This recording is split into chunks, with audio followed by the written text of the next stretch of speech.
वो रिदम तोड़ते हैं आप। जहां भी आप किसी रिदम को तोड़ते हैं वहीं पर अशांति और दुख आने लग जाता है, क्योंकि आप वहां नास्तिक हो गए, परमात्मा के प्रेम से बंधे हुए नहीं हैं। जहां आप समाज में होते हैं वहां शिष्टाचार एक नियम है, जितने आप शिष्ट बने रहेंगे उस नियम से बंधे हुए हैं, तो वहां से आपको प्रसन्नता और मान मिलना शुरू होता है। जैसे आपने ये रिदम तोड़ा तो आप अशिष्ट हुए, तो दूसरे आपसे भी ज्यादा अशिष्ट हैं। आपने अपने गुस्से को निकालने के लिए, बदला लेने के लिए, किसी के साथ में एक दुर्व्यवहार करने के लिए गुप्त रूप में कोई योजना भी बना ली हो, तो ये ध्यान रख लीजिए आपके लिए भी योजना तैयार हो रही है। एक तरफ अशांति दी गई तो 1000 तरफ से अशांति आपकी तरफ आनी शुरू हो गई है। और ये ध्यान रख लीजिए, गुप्त मंत्रणा करते हुए भी आप किसी के प्रति दुर्भावना दे रहे हैं, तो वो दुर्भावना लौट लौट कर आपकी तरफ आ रही है, आप उससे बच नहीं सकते। आप पीठ पीछे भी किसी के कुछ अच्छे शब्द कह रहे हैं, कहीं ना कहीं से घूमकर वो पुष्प बनकर, आपके गले का हार बनकर आपके पास पहुंचेंगे जरूर। चालाक और छली छद्मी लोग, धूर्त लोग, वो ये सोचते हैं कि नहीं, उनके जीवन में वो जैसा चाहे वैसे कर लेंगे और वो सुखी रह जाएंगे, लेकिन ऐसा नहीं होता।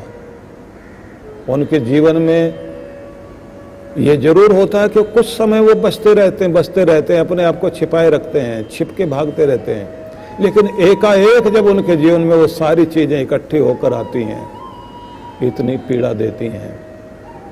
जैसे कहते हैं ना कि मोह में पड़ा हुआ, दुष्टता में पड़ा हुआ, आसक्ति में पड़ा हुआ, बदले की भावना में पड़ा हुआ, संसार के अनेक अनेक तरह के प्रपंचों में पड़ा हुआ व्यक्ति जीवन के उस भाग में जब पहुंचता है, जब उसको कर्म दंड देने आते हैं, तो ऐसा लगता है कि जैसे 1000 बिच्छू डंक मारने के लिए चारों तरफ से शरीर में अपना कार्य कर रहे हैं।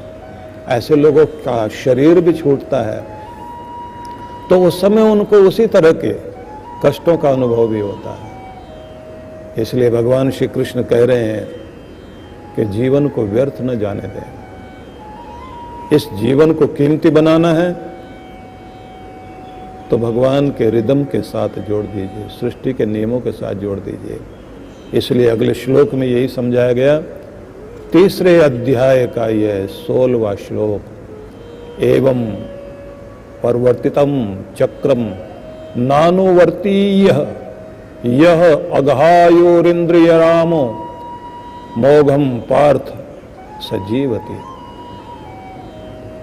एवं प्रवर्तितम चक्रम, यह इस प्रकार जो चक्र चल रहा है, भगवान कह रहे हैं कि हे पार्थ, जो मनुष्य इस परिवर्तित सृष्टि चक्र के अनुकूल व्यवहार नहीं करता, सृष्टि का जो चक्र चल रहा है, यह जो प्रवाह चल रहा है, यह जो सृष्टि का बहाव चल रहा है, इस बहाव के साथ जो अनुकूल व्यवहार नहीं करता, सृष्टि के अनुकूल जीवन नहीं जीता, वह इंद्रियों में रमण करने वाला व्यक्ति व्यर्थ जीवन जीता है, उसके जीवन का कोई अर्थ नहीं रह जाता। ऐसे लोग जो उस आनंद से जुड़े नहीं, जो सृष्टि प्रवाह के साथ जुड़ने से आता है, प्रकृति के नियमों से जुड़ने से जो आनंद और प्रेम और शांति आती है, अंदर से संतुष्टि और तृप्ति आती है, जो उससे नहीं जुड़ पाता तो उसके जीवन में शांति नहीं आ पाती, जीवन व्यर्थ होने लग जाता है। याद रखिए, जैसे जैसे आप अपना ध्यान भगवान में जोड़ते हैं, मन को एकाग्र कर लेते हैं, भगवान शब्द को भी अगर हम हटा दें तो ये कहें कि मन को शांत और एकाग्र करते हुए जब आप बिल्कुल मूड में आ जाएं और अकेले बैठे हुए हों और अपनी जिंदगी के कुछ महत्वपूर्ण पक्षों के बारे में विचार करने लग जाएं और एकाएक शांत हो जाएं, तो आपको एक नया आइडिया, आपके मस्तिष्क में कौंधता है। वह नया भाव, नया विचार, नई योजना बनकर आता है। अपने किसी भी कार्य को करते करते नई योजनाएं, नए डिजाइन, नई प्लानिंग, नए संदेश, नया कुछ करने का ऐसा भगवान का निर्देशन आपको मिलता है कि आप कुछ नया करने लगते हैं। एकाएक आइडिया आता है आपको। बिजनेस में लगे हुए व्यक्ति को बिजनेस के नए नए आइडिया आ जाएंगे, सफल और सफल होने के। लेकिन अगर आपका ध्यान दर्द में, पीड़ा में, संताप में है और उसी में आप एकाग्र हैं, तो डर के और नए नए ख्याल आने शुरू हो जाएंगे। ऐसा ना हो जाए, वैसा ना हो जाए, मेरा सारा किया कराया मिट्टी ना हो जाए। उस समय आपको उसी तरह की चीजें आने लग जाएंगी मस्तिष्क में, क्योंकि आप केंद्रित कहाँ हैं। केंद्रित अगर दुख में है तो दुख के विचार आने शुरू हो जाएंगे। इसलिए एकाग्र हो जाएं, अपने आनंद के साथ, प्रकृति के रिदम के साथ अपने आप को मिला लें और उसके बाद अपने अंदर देखें कि क्या घट रहा है। इसलिए जब ये अध्याय प्रारंभ किया था भगवान श्री कृष्ण ने, तो इसमें सांख्य योग को और कर्म योग को समझाया था कि कर्म योग की निष्ठा किन की है और सांख्य योग की निष्ठा किन की है। उसी में समझाते समझाते वो वहाँ लेकर गए कि कर्म योग जो है वह निष्काम कर्म ही है। निष्काम कर्म को फिर उन्होंने एक शब्द दिया कि निष्काम कर्म को अगर तुम नहीं समझ पा रहे हो तो मैं तुम्हें एक उदाहरण से समझाता हूँ। और कृष्ण भगवान ने कहा यज्ञ, यज्ञ जो है निष्काम कर्म है। और इस यज्ञ को देखो, देव लोग यज्ञ को कर रहे हैं। वायुदेव, पर्जन्य देव, ये वरुण देव, मतलब हवा, पानी, अग्नि, पृथ्वी, ये सब के सब इस यज्ञ को कर रहे हैं। हवा चल रही है तो उसे किसी से क्या लेना देना है? उसका निजी कार्य क्या है? उसको कोई फायदा होने वाला है क्या? लेकिन सबको जीवन बांटती हुई, सबको सुखद स्पर्श देती हुई, सबको गुदगुदाती हुई, पेड़ों के पत्तियों को सरसराती हुई, बादलों को खींचती हुई, बादलों को लाकर बारिश के लिए मजबूर करती हुई चारों तरफ बह रही है। तो वो एक यज्ञ कर रही है। ये सूर्य अपने प्रकाश के द्वारा धरती को जगमग करता जा रहा है। उसको अपना फायदा क्या है?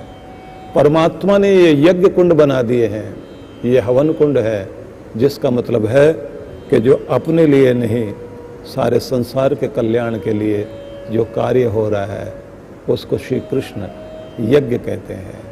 कि ये यज्ञ सृष्टि में हो रहा है। इस यज्ञ को देखो, ये धरती घूम रही है, पृथ्वी परिक्रमा कर रही है सूर्य की, कितनी तेजी से दौड़ रही है।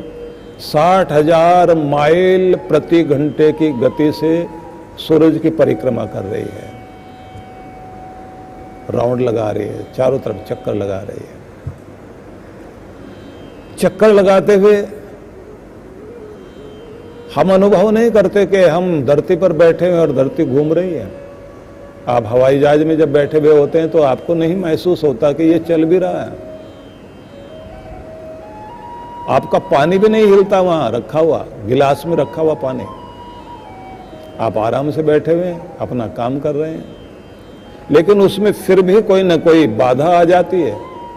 यहां तो कोई बाधा ही भी नहीं आती। यहां तो पृथ्वी बिल्कुल ऐसा ही लगता है, आप भी स्थिर हैं। और जिस पृथ्वी के जहाज पर आप बैठे हुए हैं, इस वायुयान में बैठे हुए हैं, ये भी हिलता डुलता नजर नहीं आता। जैसे आसमान में आपको दिशाओं का मालूम नहीं होता, कौन सी दिशा है, किधर जा रहे हैं, हवाई जहाज चल रहा है, यंत्र से आपको देखना पड़ता है, समझना पड़ता है। आप इस धरती पर बैठे हुए अपने हिसाब से पूरब पश्चिम लगा रहे हैं आप, लेकिन पृथ्वी अपना कार्य करती जा रही है। और किस लिए? धरती को कुछ चाहिए नहीं, उसे अपना कोई प्रयोजन नहीं है। वो तो अपने आपे में, अपने आनंद में परमात्मा ने उसे ऐसा बना दिया है कि तुम काम आते चले जाओ, सबको बसाते चले जाओ। वो अपने से ही प्रकट करती है बीजों को, पौधों को, और फिर अपने में ही समेट लेती है। इंसान भी इन्हीं अन्न जल को ग्रहण करके बढ़ता है और फिर मिट्टी में उसका तन राख बनकर सारी चीज़ों में ऐसे समा जाता है कि धूल में धूल बन जाता है। चीज़ें आ रही हैं, जा रही हैं, मिल रही हैं। तो ये एक यज्ञ चल रहा है, जलों का यज्ञ चल रहा है। नदियाँ बह रही हैं लगातार, सागर में मिल रही हैं और न सबका प्यास बुझा रही है। 70% आपके शरीर में, 73% आपके शरीर में पानी ही तो है। थोड़ा सा कम हो जाए तो आपको फिर दौड़ करके पानी पीना पड़ता है। आप भोजन के बिना रह सकते हैं 1 दिन 2 दिन, पानी के लिए तो बड़ी मुश्किल हो जाएगी। आपको तो पानी फटाफट लेना पड़ता है, क्योंकि आपके अंदर जो सबसे ज़्यादा चीज़ चाहिए, पानी, जल तत्व ही तो सारा का सारा शरीर में सबसे ज़्यादा है। इसलिए प्यास लगी, प्यास का मतलब है अंदर से पुकार आई, पानी कम हो गया, जल्दी से लाइए। आप अंदर पानी डाल देते हैं, फिर आप तरोताज़ा हो जाते हैं। चक्र चल रहा है, अंदर पानी, बाहर नदियां बह रही हैं, ऊपर से आसमान से जल बरस रहा है। और कमाल तो ये है, ये पेड़ पौधे ये भी यज्ञ कर रहे हैं, आपको प्राणवायु दे रहे हैं, जीवनी शक्ति दे रहे हैं, ऑक्सीजन दे रहे हैं। ऑक्सीजन फिर वो 3 भागों में बंटकर आपके शरीर में जिस तरह से काम कर रही है, वो भी अद्भुत कार्य कर रही है। ये सारा चक्र चल रहा है आपके शरीर में। कहते हैं इसी को यज्ञ कहते हैं। और ये यज्ञ नहीं, ये निष्काम कर्म है। और ये निष्काम कर्म नहीं, यही कर्म योग है। और ये कर्म योग ही नहीं, ये भगवान की तरफ जाने का मार्ग है। कि इस तरह से संसार चल रहा है, तुम इस चक्र को तोड़ो नहीं। और कहा है जीवन को व्यर्थ नहीं जाने दो। तुम जिसके लिए बने हो इस दुनिया में, वो कार्य जरूर पूरा करो। कभी कभी हम चूक जाते हैं, परमात्मा के दिए हुए अवसरों को भूल जाते हैं। हमारे लिए कोई कुछ करता है तो उसको भूल जाते हैं, ये चक्र वहीं टूटने लग जाता है। माता पिता ने हमारे लिए कुछ किया, लौटाओ उनकी तरफ उस प्रेम को जो वहां से आपको मिला है। जो उपहार आपको मिले हैं, तो कुछ उपहार आपको चाहिए, वैसे नहीं जैसे उन्होंने दिए। आपको कुछ अलग तरह से देना है, आपको अलग तरह से उनकी तरफ लौटाना है। जैसे आपने उन्हें ना सोना दिया, ना भोजन करने दिया, ना चैन से बैठने दिया, आप तो हर समय उनको तंग करते थे। अब एक समय आएगा आपको उसी तरह से ध्यान रखना पड़ेगा। हर पल जैसे माँ बाप आपसे जुड़े हुए थे, अपने बच्चे का ख्याल माँ बाप को हर पल रहता है। आपका भी ध्यान अपने माँ बाप की तरफ रहे। और जब दुनिया में आए, पहली सांस ली और आपकी वह आवाज माँ ने सुनी। बच्चे ने जन्म लिया है, जरा सोच के देखिए। सबसे करीब माँ और पिता भी बाहर खड़ा हुआ है, उसको जब आवाज सुनाई देती है कि उसकी संतान इस धरती पर आ गई, उस समय उसको क्या अनुभव होता है कि हम 2 थे, 2 में से एक तीसरा परिवार का सदस्य आ गया। उससे पहले ही सारी तैयारी कर ली जाती है, अपने बच्चे का ये नाम रखेंगे, अपने बच्चे के लिए हम ये देंगे। वो देने के लिए कितने तैयार हैं। लेकिन जरा ये भी सोचना कि जब जीवन का अंतिम भाग इन लोगों का आए, पहली बार जब दुनिया में आए आप और सांस ली, तो जिन्होंने आपको संभाला, जब ये लोग सांस छोड़ने के लिए आखिरी घड़ी आपको देखना चाहेंगे, उनको अपना चेहरा दिखाना, उनके साथ बैठना, उनके हाथों को पकड़ना, उनकी आवाज़ अगर सुनाई दे सकती हो तो सुनना, और उनको अगर कुछ कह सकते हो तो उन्हें ज़रूर कहना कि हम तुम्हें बहुत प्यार करते हैं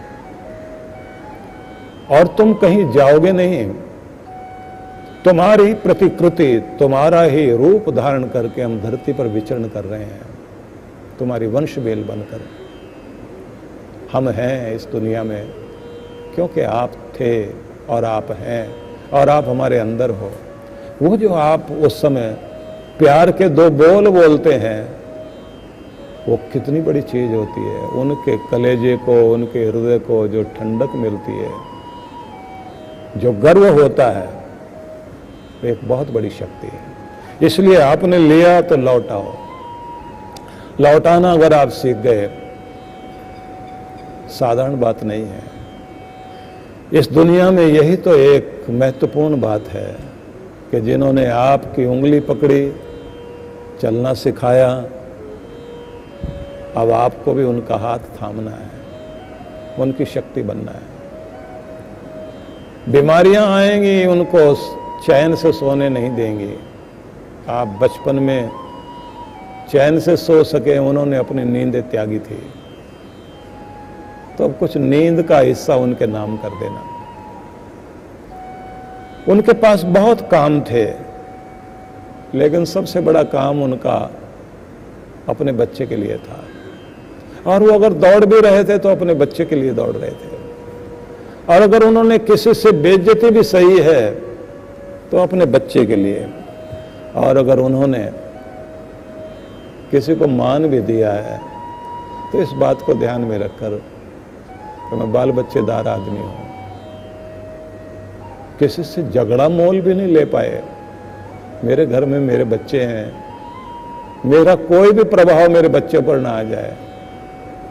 बस आप भी ये ध्यान रख लेना कि कोई भी कार्य ऐसा मत कर देना कि आपके माँ बाप की पगड़ी पर असर आ जाए,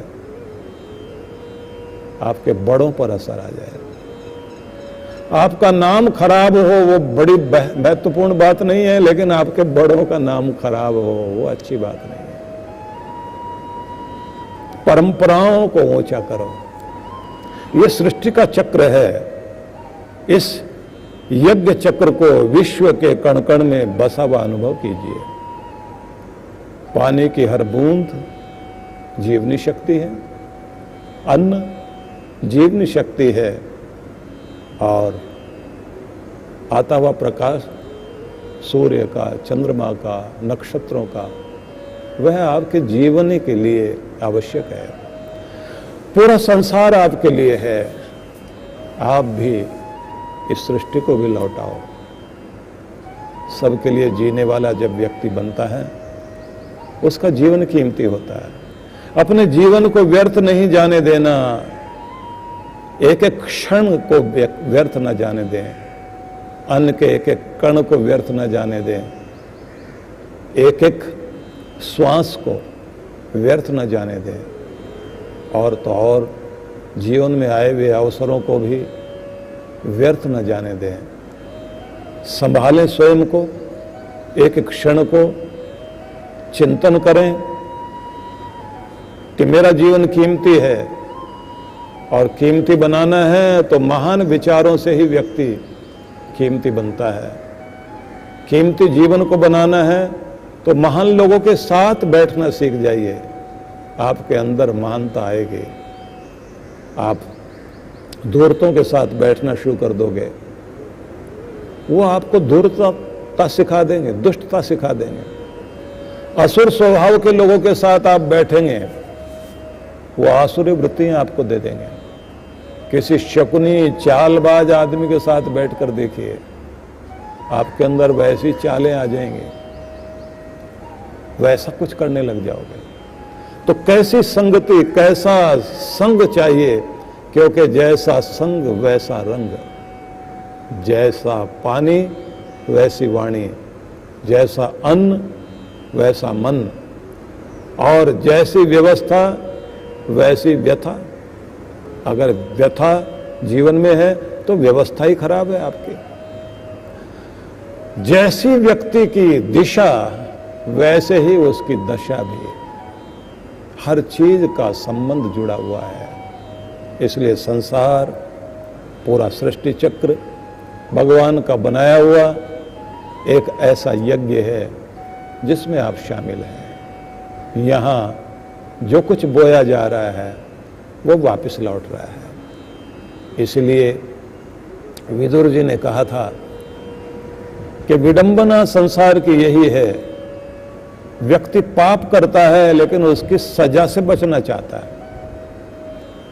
व्यक्ति पुण्य करता नहीं है लेकिन पुण्य का फल पाना चाहता है, बल्कि यहां तक करता है व्यक्ति कि पुण्य करे कोई और फायदा ले जाए कोई और, मैं फायदा ले जाऊं।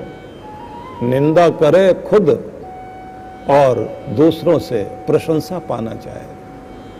का ये रिदम टूटता है सृष्टि का, ये लय टूटती है और फिर जो बोया वही वापस आने लगता है। इसलिए उम्र ढलती जा रही है, समय बीतता जा रहा है।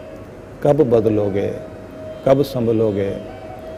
स्वयं को ठीक रखना है तो क्षमा मांग लीजिए और स्वयं को बदल लीजिए। अवसर हाथ से जाए नहीं, जीवन व्यर्थ न चला जाए, चिंतन कीजिए। आप सबके लिए मंगल कामना करता हूँ।